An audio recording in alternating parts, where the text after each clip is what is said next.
Então vamos embora. Gênesis, capítulo de número 11. Gênesis, capítulo de número 11, a partir dos versos 26 em diante.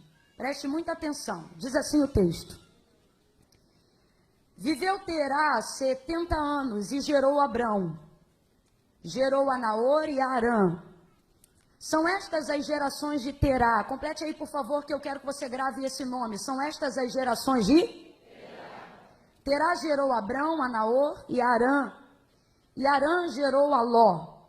Morreu Harã. Quem morreu? Harã. Morreu Harã, estando seu pai Terá ainda vivo, na terra do seu nascimento, em Ur dos Caldeus. Abrão e Naor tomaram para si mulheres.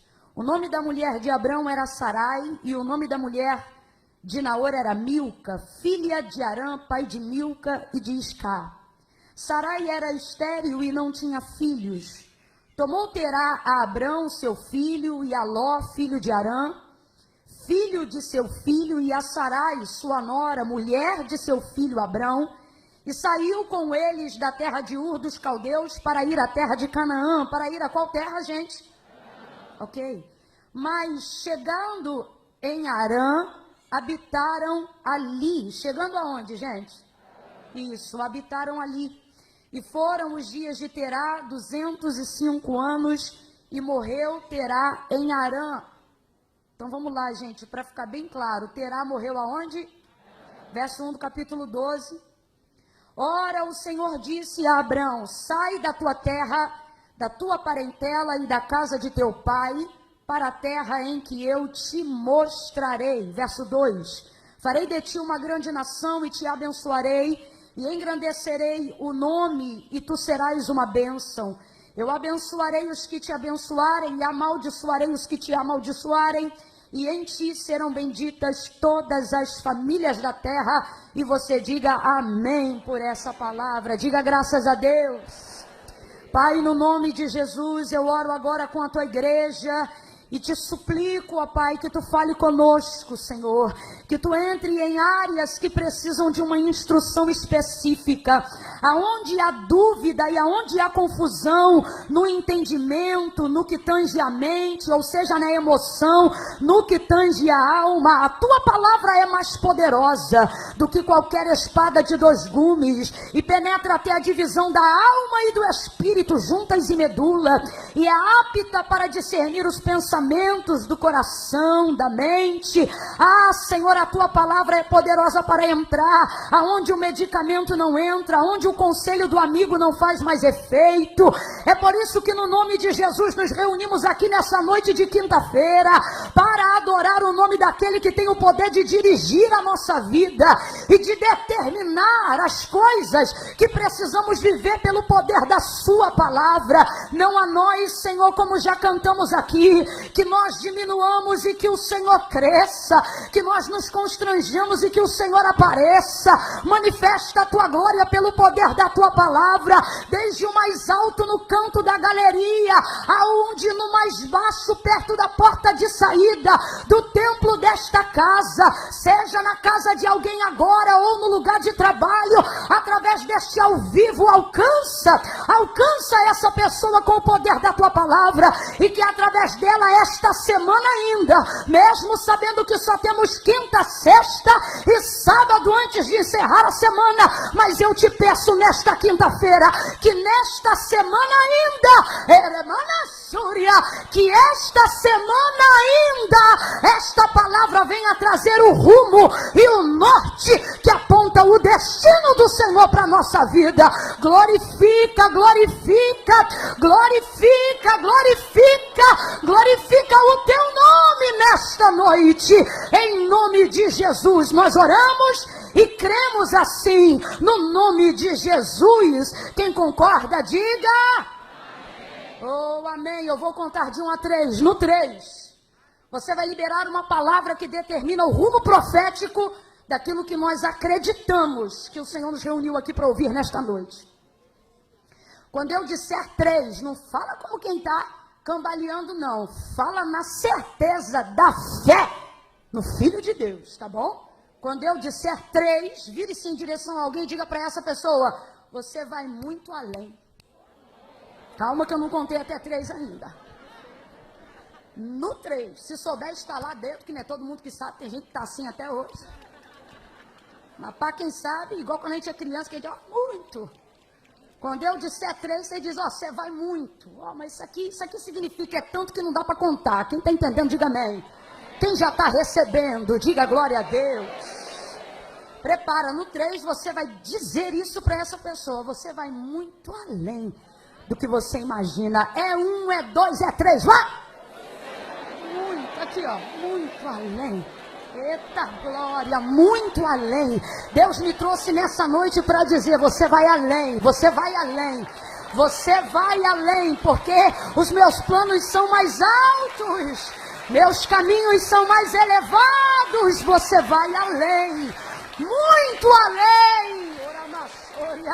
Deus está nos visitando nessa noite com um renovo, com esperança da nossa fé. Deus está dizendo, não vai ser como você está imaginando, não. Aonde você determinou um destino e pensa, quando eu chegar lá, tudo bem. Deus está dizendo, vou te levar muito além de Canaã. Oh, aleluia! Mas a capacidade da nossa visão limita metas para que nós sejamos capazes de chegar lá. Só que uma vez chegando lá, Deus não amplia a terra, Deus amplia a visão para que você entenda que Ele tem lugares ainda mais altos para te levar. Oh, aleluia! Mas nós precisamos vencer uma coisa que Terá, pai de Abraão, e me perdoe, você sabe que aqui ele ainda é Abrão, mas por ser mais conhecido como Abraão, eu vou usar o termo que nós mais o conhecemos aqui, vou chamá-lo de Abraão, ao longo da ministração. Mas nós precisamos vencer uma coisa, e meu coração estava ali tomado de temor, enquanto eu meditava naquilo que Deus falaria conosco nesta noite.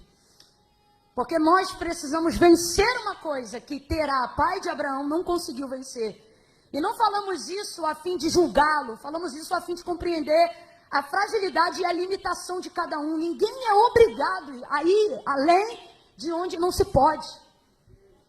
A Bíblia diz que o homem faz planos, mas a resposta vem da boca de Deus. E você viu aqui rapidamente para a gente pincelar e entender a genealogia da casa de Abraão. Terá era pai de Abraão, então responde rápido, quem era Terá? Pai de Abraão. Abraão era seu primogênito, filho mais velho. Logo depois dele teve Naor, o irmão do meio, e em seguida Arão, filho caçula. Então vamos lá, qual era o nome dos outros 2 irmãos de Abraão? E Arão era qual filho? O caçula, o mais novo da casa. Todavia, um dos mais fortes e mais profícuos, porque o texto deixa claro que ele foi o primeiro a gerar filhos na casa de seu pai. Casou-se e então gerou um filho, que é aquele que se torna muito conhecido por caminhar um pouco de tempo com Abraão, o Ló. E aí você começa a entender até porque Abraão caminha de maneira tão protetiva, né, guardando tanto a vida de Ló, porque quando você vai perceber qual é a história da família de Abraão, aí você percebe que na verdade Ló era filho de Arã, que foi o seu irmão caçula, que morreu quando Terá, seu pai, ainda era vivo, ou seja, contrariando completamente a lógica da vida. Não temos alegria alguma em sepultar os nossos pais, não temos alegria alguma em sepultar os nossos progenitores, mas a ordem natural é que os filhos enterrem os seus pais. E algo que traz um nível de tragédia, e por que não dizer um trauma, quase que insuperável, é quando a lógica da vida é invertida e pais passam a sepultar os seus filhos. E foi isso que aconteceu com Terá, pai de Abraão. Arã, seu filho caçula, que já lhe tinha dado um neto que se chamava Ló, morre, e isso obviamente traz um nível de luto muito pesado para a família, e a gente percebe que não é coincidência a dor e a manifestação da saída daquela região de Ur dos Caldeus em direção a Canaã, porque o texto diz que logo depois da morte de Arã, Terá, pai de Abraão, reúne todo mundo, ou seja, Abraão, Naor, a esposa de cada um, o seu neto Ló, arma a tenda, deixa tudo pronto e segue. O texto é claro, dizendo que o destino que Terá determina aí é Canaã. Então vamos lá, depois da morte de Arã, Terá determina que vai chegar em um lugar. Que lugar é esse, igreja? Canaã. Canaã, você conhece, é um dos nomes mais citados no Antigo Testamento, é um dos nomes mais citados geograficamente falando. Canaã, a terra que mana leite e mel, a terra que precisa de no mínimo 4 homens para carregar um único cacho de uva, a terra que o Senhor deu a sua herança, a terra que o Senhor deu a sua semente, a terra que o povo recebeu um salário atrasado de 400 anos de abandono e rejeição na mão dos egípcios, lá no Egito. Canaã, a tão famosa Canaã, a Canaã que aponta o rumo e o destino que Deus iria dar a uma nação, ela não apareceu do nada. Você vai perceber que Terá, pai de Abraão, já havia determinado Canaã como destino para sua casa. Ele disse: nós vamos para Canaã. E não é coincidência que ele tenha feito isso logo depois da morte de Arã. Por quê? Porque, na verdade, um dos motivos que tirou Terá de onde ele estava foi a dor de não viver mais, geograficamente falando, no lugar que habitava a memória do seu filho. E quem compreende isso, diga amém. A gente entende isso. É muito complicado continuar residindo aonde habita a memória da sua dor. É muito complicado ver objetos que lembram a pessoa, roupas que lembram a pessoa, lugares que lembram a pessoa, a poltrona que a pessoa sentava, o lugar que ela falava, comer o que ela comia. É difícil até ver uma outra pessoa comendo algo que o outro comia. É complicado quando você tem que residir e habitar no lugar onde habita a memória da sua dor. É óbvio que todo mundo vai sofrer, mas há alguém ali que certamente terá um sofrimento mais agudo, é o pai. Porque existem coisas cuja perda só desenvolve tamanha dor em quem gerou o perdido. E é o que aconteceu com Terá. Então presta atenção, não é coincidência. Ele vai ter uma ideia inteligente. Ele vai ter uma ideia de sobrevivência. Diga comigo, sobrevivência. Diga de novo, sobrevivência. Mas guarde o que eu vou lhe dizer. Quando você determinar que deseja chegar a um destino além do lugar que você está hoje, o instinto de sobrevivência não é o suficiente para te fazer chegar lá. Vai ter que ter sonho. Vai ter que ter desejo, vai ter que estar envolto em uma promessa. E eu já começo a pontuar como um dos motivos de por que Terá não deu conta de chegar em Canaã, mesmo tendo vida e saúde para chegar lá, porque morreu com mais de 200 anos de idade. Ele segue então com toda a sua família. O destino é ótimo, ele traçou uma rota maravilhosa para passar o final dos seus dias com a sua família. Só que o texto diz que na geografia territorial, ou seja, na rota que ele está fazendo rumo a Canaã, completa aí para eu ter certeza que você está me ouvindo, rumo a, o texto diz que geograficamente ele vai passar por uma cidade chamada Arã. Qual é o nome da cidade? E qual é o nome do filho que morreu? E qual é o nome da cidade? E o nome do filho? E o nome do filho? E o nome da cidade? O texto diz que chegando em Arã, era só para ter passado, porque o destino final é... Mas chegando em Arã, ele arma a tenda. Estabelece a propriedade. E o texto diz que então ali ele fica. E ali ele morre. Você acha que é coincidência? É coincidência? Eu não consegui chegar aonde eu queria, porque o lugar que eu estou agora me lembra a dor que eu quis esquecer. Você acha sinceramente? Eu não posso afirmar, não estou dizendo que sim, não, mas aqui é um lugar de reflexão. E você acha sinceramente que é coincidência que ele tenha determinado armar a tenda, mesmo sabendo que o destino final era Canaã, mesmo tendo predeterminado a sua chegada em Canaã, ficar agora repouso em Arã, o lugar que traz o mesmo nome de seu filho que faleceu? Aí você diz, Camila, e o que eu tenho a ver com isso? Todos nós temos. Não temos dúvida. Na maioria dos que estão aqui já caminham com o Senhor. Nós não temos dúvida, na maioria das vezes, do lugar que já sabemos que vamos chegar. Existem pessoas aqui vocacionadas, existem pastores aqui que já dirigem igreja, existe gente aqui que trabalha na liderança de departamento, existe aqui chefe de família, que é ele que coordena a sua casa, gente que precisa ter uma perspectiva de futuro, gente que está aqui que é patrão, é chefe, tem funcionários, ou uma pessoa que está aqui lidera um setor de trabalho, ou como eu já disse, você talvez, assim como Abraão, tenha a tutela de um sobrinho, de um filho que não é seu, gente que precisa ter uma perspectiva mínima de futuro, porque precisa ir além, precisa avançar, precisa pensar no amanhã. A maioria das pessoas aqui, se eu perguntasse para você, você sabe aonde você deve chegar? Você sabe qual é o lugar na sua vida que você deve ocupar? A maioria das pessoas aqui já saberia qual é o rumo do seu destino. Ah, Camila, eu quero ser advogado. Ah, Camila, eu quero ser médico. Ah, Camila, eu quero ser pastor. Ah, Camila, eu quero terminar a faculdade, eu quero concluir o ensino fundamental. Tem gente aqui que ainda não é casado, mas já tem na mente com quem gostaria de casar. Tem gente aqui que ainda não namora, mas já se projeta como vai se comportar, como namorar. Tem gente aqui que ainda não é chefe, mas já faz o vislumbre da direção da empresa que vai ter. Já imagina o lugar que vai entrar, a casa que vai comprar, o carro que vai dirigir. Tem gente aqui que ainda não tirou carteira de habilitação, mas sabe qual carro ele vai comprar quando tiver dinheiro para comprar. Por quê? Olhar o lugar que eu quero chegar não é difícil.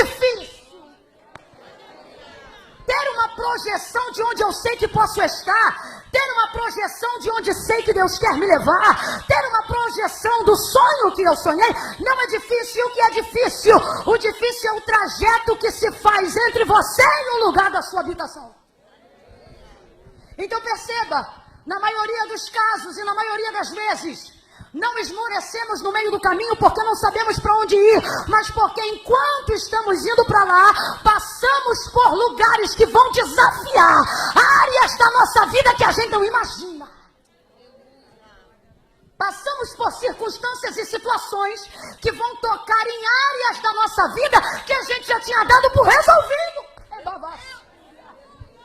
E de repente, enquanto estamos caminhando rumo ao destino profético, rumo à realização de um sonho, rumo à formação de uma faculdade, ao resgate de um casamento, rumo a uma realização pessoal, rumo a uma terra que gera leite e mel, rumo a uma terra que traz estabilidade, rumo a uma terra que me dá poder para conquistar, rumo a uma terra que vai me dar unção de governo, rumo a uma terra que vai falar sobre a fidelidade de Deus com a minha semente. Oh, a parte difícil é esta, é perceber que na geografia de onde eu estou, para onde eu sei que posso chegar, eu passarei em lugares que não poderei evitar. Porque nessa trajetória,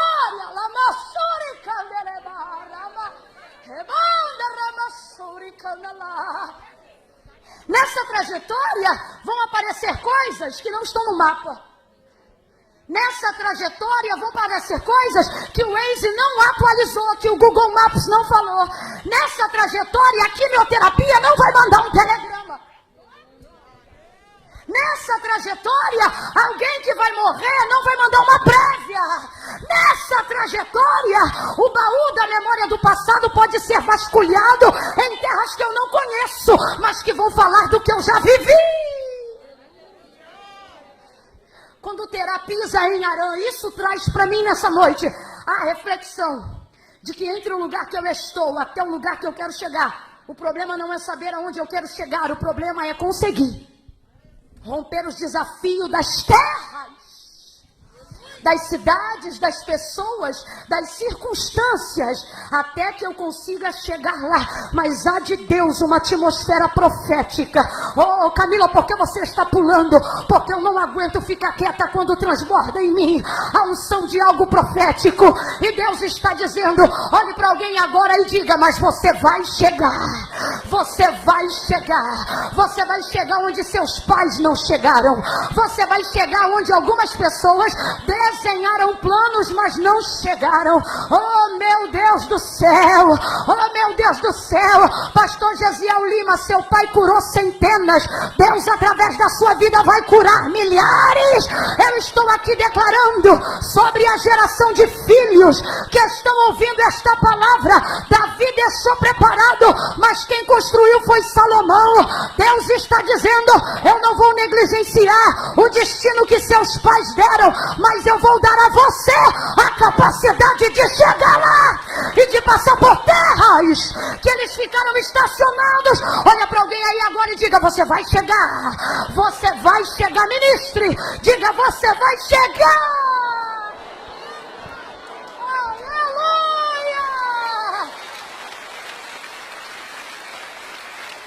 Terá morreu, mas você está vivo. Quem já ouviu falar que sonhos não envelhecem? Quem aqui já viu reportagem de velhinha que casou depois de bem velhinha? E alguém pode pensar: que alegria tem agora, com os cabelinhos todo branco? Só que se a gente vasculhasse o coração dela, a gente ia compreender, porque Salomão disse que ninguém entende a alegria no íntimo, nem a tristeza. Tem coisa que só sabe quem sente. Por quê? Porque os lugares que Deus tem para nos fazer herdar não tem a ver com chegar lá. Tem a ver que quando você chega, o nível de alegria da chegada depende da sua consciência do que você para chegar lá. Entende isso? Terá morreu, mas você está vivo. É muito simples, mas é muito forte. É forte por causa da unção que está aqui desatando julgos pelo poder da palavra. E é crendo nisso que eu vou falar de novo. Terá morreu, mas você está vivo. Alguém que você amava não está mais aqui, mas semeou algo em você e te deixou um rumo antes de ir embora. Rebala, suriquemaio.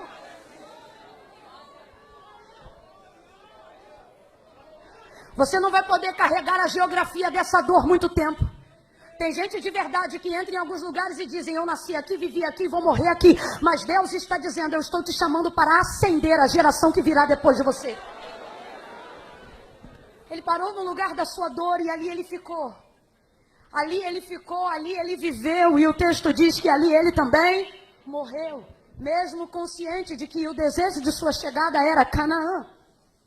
É nisto que eu afirmo para vocês nessa noite. Deus trouxe a gente aqui para dizer: você não vai habitar na memória da sua dor. Eu vou repetir isso. Você não vai habitar na memória da sua dor. Você só vai passar por essa terra. Eu vou falar de novo. Você não vai habitar na memória da sua dor. Não vai habitar na memória da sua dor. Você não vai lembrar de quem te feriu todo dia. Você não vai chorar por quem morreu todo dia. Eu não estou dizendo que você vai esquecer de quem partiu. Eu não estou dizendo que você vai negligenciar a memória de quem não está mais aqui. Mas o Senhor te trouxe hoje aqui para dizer: o lugar da sua dor pode ter sido a área da sua visitação, mas não será a área da sua habitação. Você não vai morar aonde te fere. Você não vai habitar aonde te entristece. Deus manda dizer a quem tem ouvidos: ouça o que o Espírito diz à igreja. Ele diz: você não será afligido muito tempo no lugar da tua aflição. Nem que eu tenha que remover a sua geografia, nem que eu tenha que ir na madrugada para dizer: sai da tua terra, da tua parentela e vai para um lugar. Olha para alguém aí agora e diga: você vai sair. Você vai sair. Pregue para essa pessoa. Vambora, seja profeta.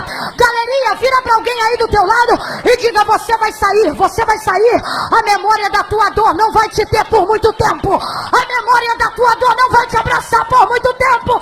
Esse luto não vai determinar o teu destino muito tempo.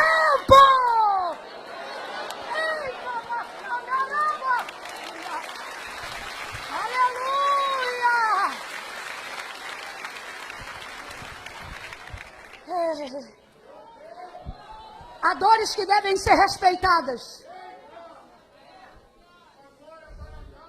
Mas não pode conviver eternamente. Agora perceba, é triste o que eu vou dizer, mas é verdade, e a verdade liberta, e é isso que me dá ânimo de falar. Foi o pai de Abraão que determinou sua chegada em Canaã. Ele não chegou, porque parou estacionado num lugar que lembrava o nome do filho que morreu, do seu luto e da sua dor.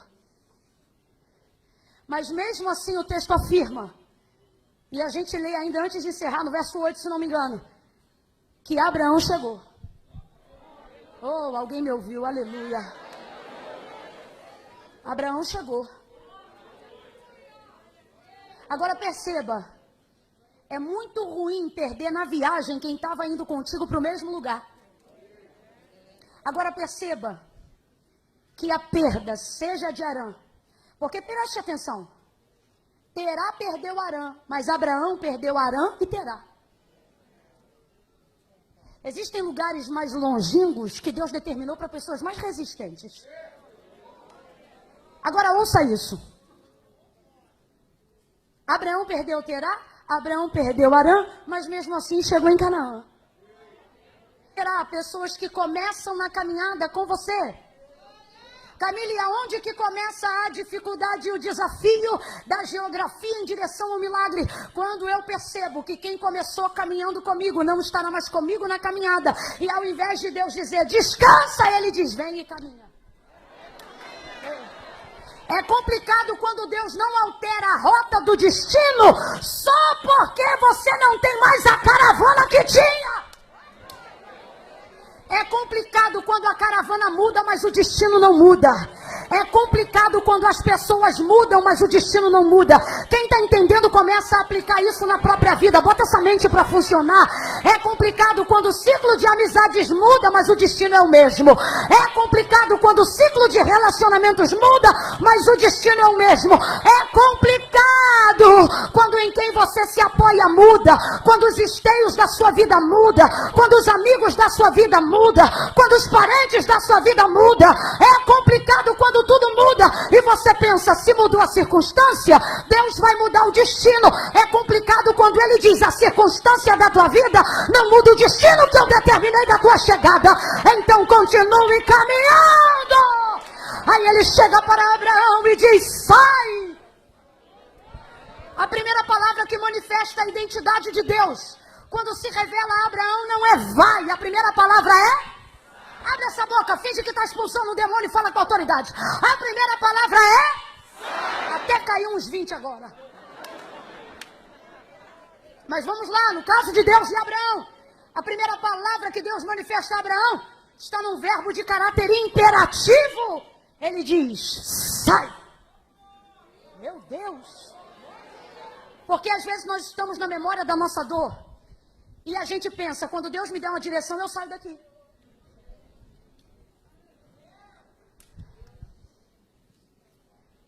Se Deus falar qual é a faculdade que eu faço, eu saio daqui. Se Deus me mostrar qual é a casa que eu vou morar, eu boto essa à venda. Se Deus, olha isso, a gente fica ali esperando de Deus uma direção. Sim ou não? Sim ou não? No lugar da sua dor, ninguém fica porque quer, fica porque não sabe para onde vai. Quem está entendendo, diga amém. Por isso não julgamos Terá. Agora, olha isso. Veja como isso pode descortinar. Veja como isso pode abrir o caminho do nosso destino. A primeira palavra de Deus em direção a Abraão não é vai. A primeira palavra de Deus em direção a Abraão é como se do lado de cá, na memória da nossa dor, a gente ficasse aqui dizendo, Deus, se tu der uma direção, eu saio. E é como se do lado de lá, onde Deus habita, Ele dissesse, se você sair, eu digo. Ei, quem está entendendo? Ele manda cana e promete.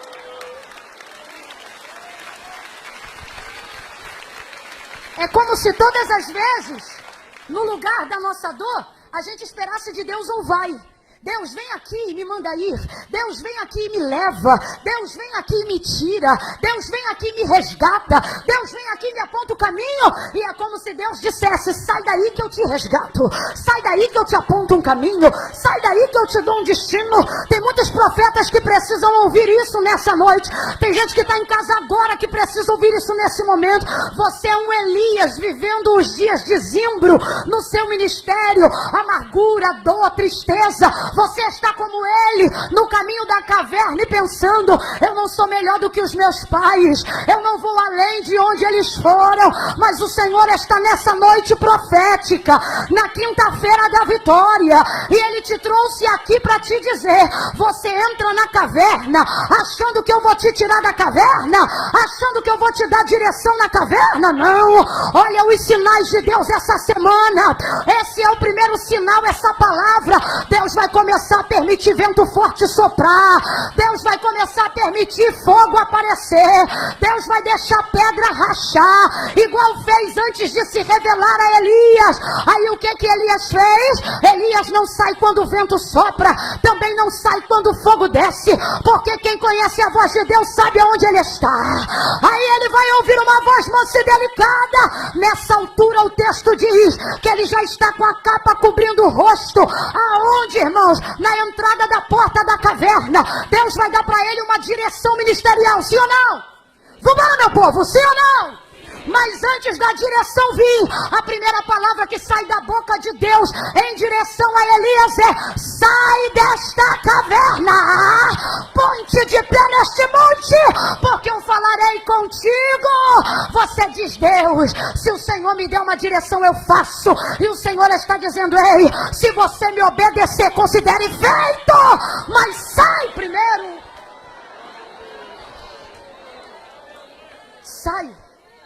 É você que vai ter que olhar para as suas memórias e dizer: a partir de hoje, eu possuo vocês, mas vocês não me possuem nunca mais. É você que vai ter que olhar para as lembranças que te ferem e dizer: eu não vou mais esquecer de vocês, mas vocês não vão me possuir nunca mais.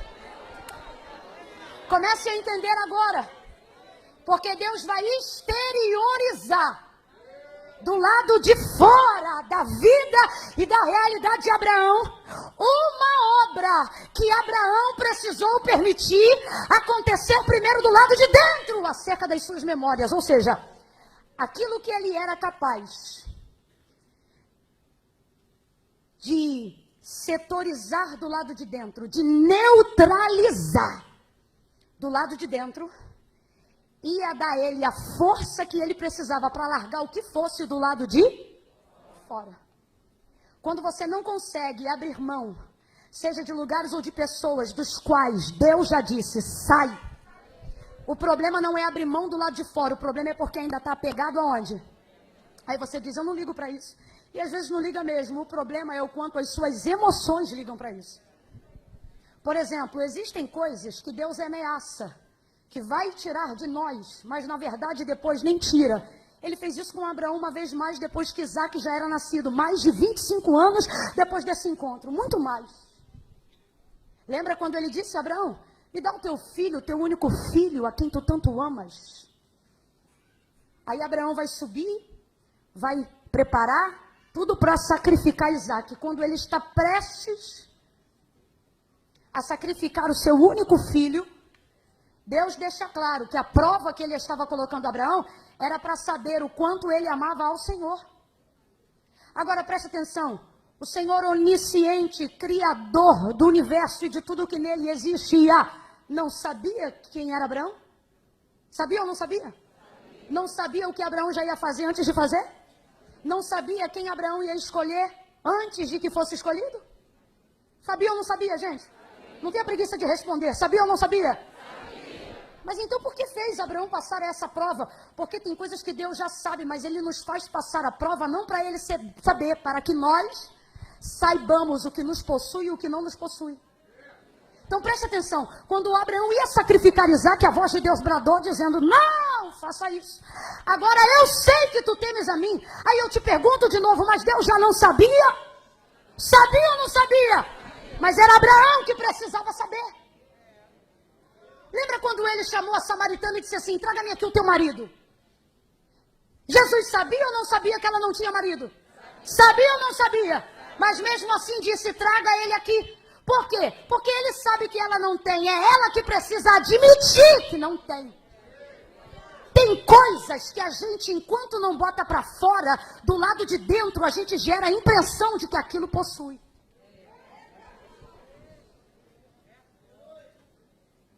Ouça isso.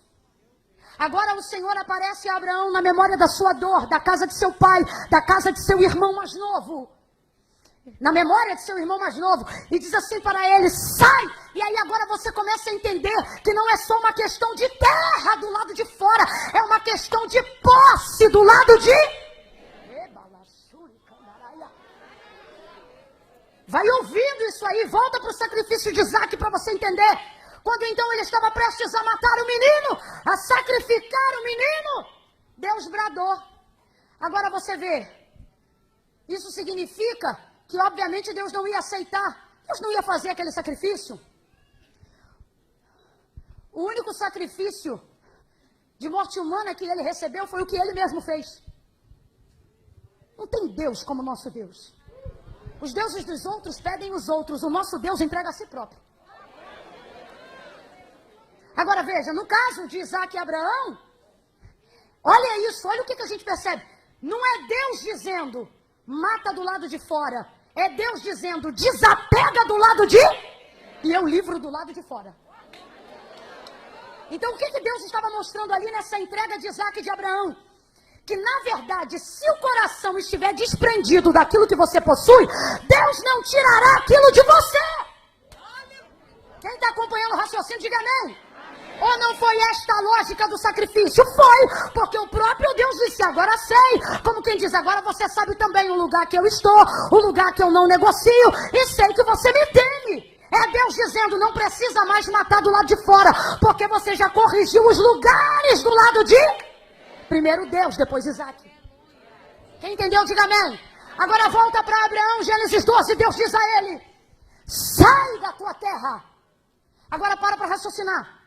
Deus completa dizendo assim, e vai para a terra em que eu vou te mostrar. E um pouco mais à frente ele diz, e que eu vou dar a sua semente. Então vamos lá, sai da tua terra, significa que a terra que Abraão está pertence a quem? Imagina você com um boleto pagando uma casa de 30 anos. Imagina que você começou a pagar com 30, agora está com 60. E hoje foi o último dia de pagar o boleto desse financiamento da casa própria. Imagina que você está aqui nesse culto, nessa noite, oferecendo a Deus ações de graça. Pelo quê? Irmã Camila, hoje eu estou quitando uma casa que eu financiei há 30 anos. Diga aleluia! Agora imagine Deus vindo nesse culto e dizendo para você, sai da tua casa. Olha o que ele está pedindo para Abraão. Sai do lugar que é seu. E vem para um lugar que eu vou te mostrar. Se eu vou te mostrar, significa que o lugar é? E se eu vou te dar, eu só posso te dar o que é? Então vamos traduzir o texto? Deus está dizendo, sai do que é e vem para o que é? Você está dando aleluia porque é crente, mas eu quero que você se imagine na cena de Abraão. Vendo o boleto dos 30 anos pago e Deus dizendo, larga isso aí. E vem para onde? Não vou falar agora, só vem. Mudou glória, né? Já começou misericórdia. Agora você entendeu. Nas entrelinhas, para a gente falar grosso modo, o que é que Deus está dizendo? Sai do que é seu e vem para o que é. Isso é difícil. Porque poucas coisas dão para a gente tanto poder de identidade quanto aquilo que a gente possui. Meu filho, meu carro. Eu tenho tanto temor disso que eu tenho um vício de linguagem ministerial. Todas as vezes que eu vou falar sobre o ministério, ou seja, o ofício da palavra que eu pratico, eu não consigo, pode pensar que é pieguice, hipocrisia, o que for, é coisa minha. Eu não consigo dizer assim, meu ministério, eu só consigo dizer o ministério que o Senhor me confiou. Porque eu procuro trabalhar sobre a seguinte ótica, não sou eu que possuo o ministério, é o ministério que me possui. Mas isso é diferente, porque isso é para revelar a identidade de Deus em mim, e não a minha nele. Por isso eu trato assim. Agora, pega uma mãe e veja ela. Mãe tem dificuldade de dizer nome de filho, porque antes do nome primeiro vem a posse. Ela não apresenta, este aqui é o fulano. Nunca uma mãe faz isso, ela diz, tá aqui, meu filho. Tipo, você fica sem saber o nome, pode fazer o teste. A mãe, ela chega, fulano tá aqui, se cantar os parentes, ela dá nome. Fulano tá aqui, meu não sei o quê, fulano, não sei o que lá, agora tá aqui, quem é esse? Esse é meu filho. Eu brinco com as irmãs, quando elas vêm me apresentando os filhos, eu digo, filho da fulana, vem aqui, porque não tem nome, só tem posse. Quem tá entendendo, diga amém. Poucas coisas definem tanto a identidade de quem nós somos, do que aquelas que nós possuímos.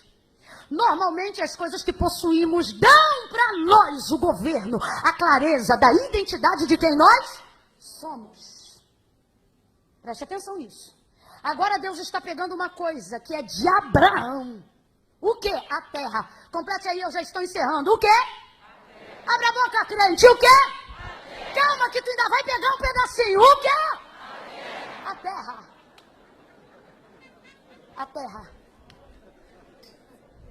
Sai da tua. Vamos aqui entender isso? Olha o que Deus está dizendo. Abraão, se você sair do que é teu, eu vou te dar o que é? Agora vamos raciocinar. O que o salmista disse sobre o caráter possuidor de Deus? Do Senhor é a terra, a sua plenitude, o mundo e aqueles que nele habitam. Significa que a terra que Deus está dizendo que vai dar é dele, mas a terra de Abraão também é de quem? Abre a mente. Significa que tudo que você tem e chama de seu, na verdade é de? Então ele está te dando uma oportunidade.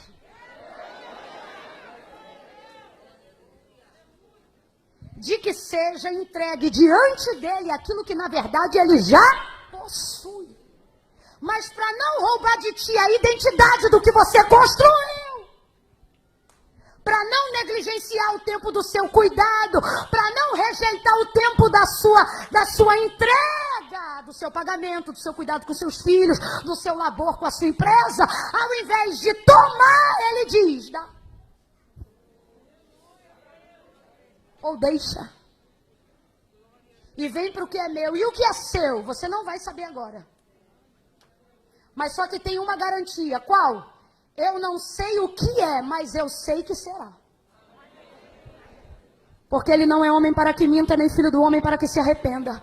Deus trouxe gente hoje aqui para dizer assim: você não quer deixar o que eu já te mandei deixar. E é por isso que eu te mandei sair da terra que você está. Entenda isso, seja espiritual ou fisicamente. Cada um aplique conforme a palavra se encaixa.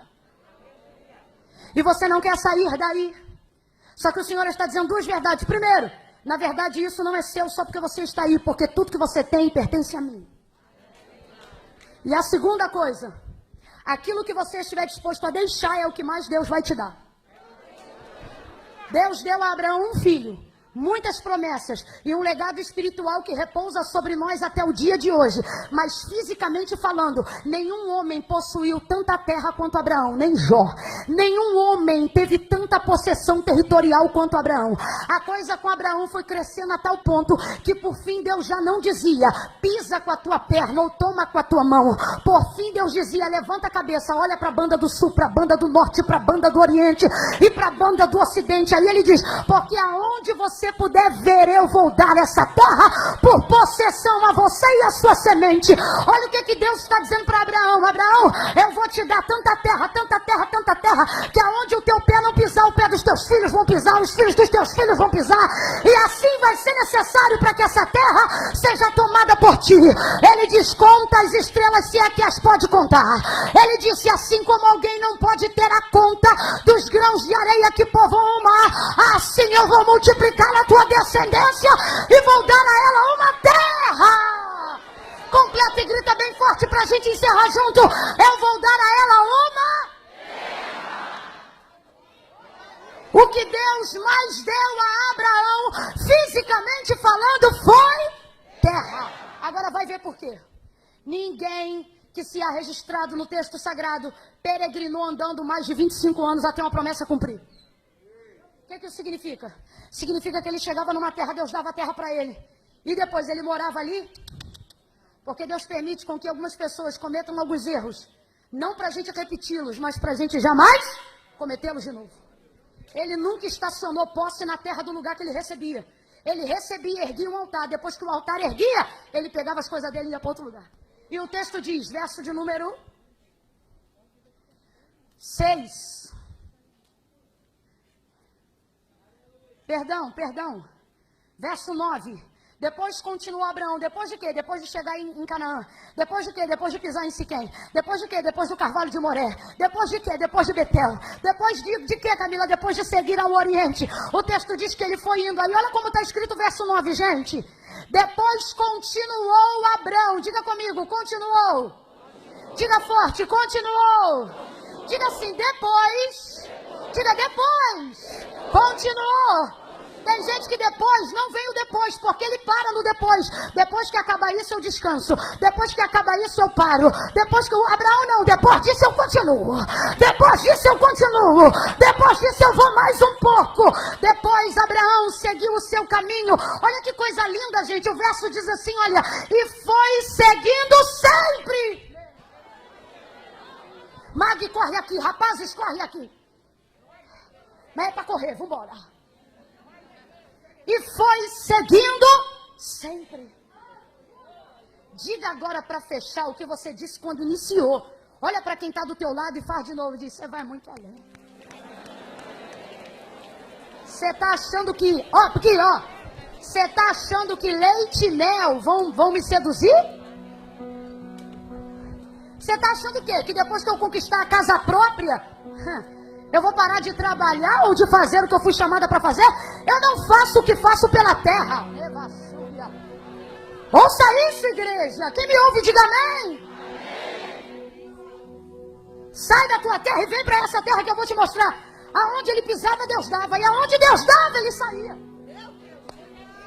Eu vou falar rasgado e todo mundo vai entender. Olha o que Deus está dizendo. Tudo aquilo que eu te der, você deve possuir aquilo, mas aquilo jamais.